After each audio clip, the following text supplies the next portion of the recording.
In today's Ignite Success, I have with me in our Success Sparks segment, Michelle Pargman, who is an EAP specialist, mental health specialist. Welcome, Michelle. Thank you so much for having me. Totally my pleasure. So, mental health is a hot topic today, sadly, because there are such alarming numbers of mental health issues and suicides around the United States. It's really astronomical. Can you comment about that? You know, my first reaction to that is nothing separates us except time and circumstance. So we, being a human, we all have the same ability to experience crisis, which affects our mental health. Right. The other thing is that just like our physical health, we're all on a continuum. Right. But yeah, the statistics definitely show, whether you're looking at CDC statistics or NAMI statistics, that 1 in 4 people in the United States have some sort of mental health condition or will in the year. So, and that's just what's reported. And I had read recently, I'm not sure exactly what the source was, that there was an alarming rate of increase in suicides of girls aged 10 to 15. Are you seeing that also? Yeah, I think I've done a lot of work going back 20 years to the Alachua County Crisis Center, and that was specifically, if you call the 1-800-273-TALK number, which is a national number, here in Northeast Florida, it goes to the Alachua County Crisis Center. So my frame of reference has been that it has always been that even one suicide is too much. Too many, absolutely. It is, absolutely. So, employee assistance programs, EAPs, I'm not sure that people understand what they are, but they can make a big difference in our employees' lives. So tell us about it. Thank you for asking.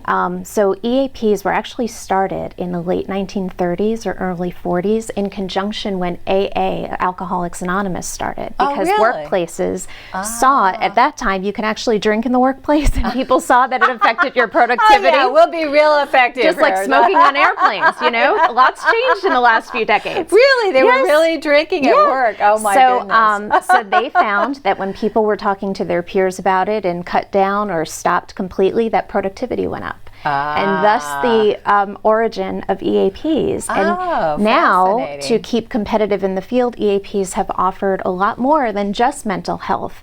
But yes, oftentimes it is the first entry point into somebody getting help, especially if they're tied into a company that offers an employee assistance program, which many companies do nowadays. And then it's also usually good for not just the employee, but whoever's in their immediate household. Policies differ, so you'd have to check with your HR benefits department on that, but that's how a lot of EAPs now So let's say I'm an employee at a company, and I've got some things going on at home. I'm thinking maybe I might need to get my child into therapy. I've been having some anxiety at work, so I'd go to my EAP specialist, and what would I do? Absolutely. So typically EAPs have a 1-800 number. You would call, you would share with them what has been going on, very brief information. And depending on your particular EAP, nowadays often EAPs provide not just in-person counseling, but if somebody prefers telephonic counseling, if somebody prefers even text therapy, there's lots of different ways now to receive EAP services. Again, it's about what's appropriate. You know, if somebody is actively suicidal, text therapy probably isn't the most appropriate. You'd want to come in and be in person.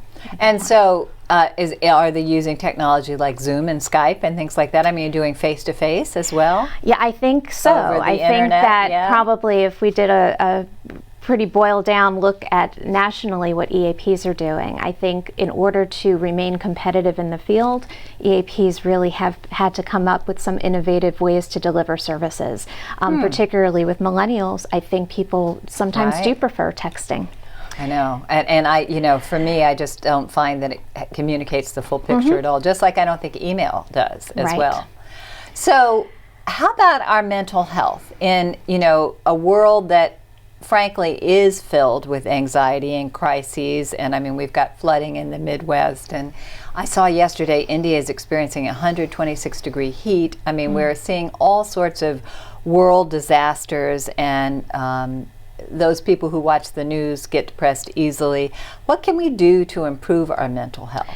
I think, there's lots of different ways, and I think socially, to try to connect socially. And for some, that's difficult, especially if depression and anxiety, some people have social anxiety. So that's a really tall order for people. And that's when kind of, the pros and cons of social media come into play. I think there's lots of different Facebook pages, for instance, or even YouTube videos of people that have received really interesting and unique techniques from their therapist that they have been posting on YouTube. Oh, interesting. Sharing their own stories. So I think that's one piece. I don't think that should be the only piece. I think that should be in conjunction with a lot of different things. Having had therapy myself, that's not a place I would go to get any kind of assistance. But I think sleep is such a foundation, right? So no matter who you are, no matter how good your mental health is, if you go 5 days without sleep, we would be psychotic. Yes, we really would. You need at least 7 hours. We are all vulnerable to not getting enough. That's an extreme example. Right. But when we increase our sleep, right away we're taking care of a lot of our mental health, because it's very hard to regulate emotions when you have not slept well.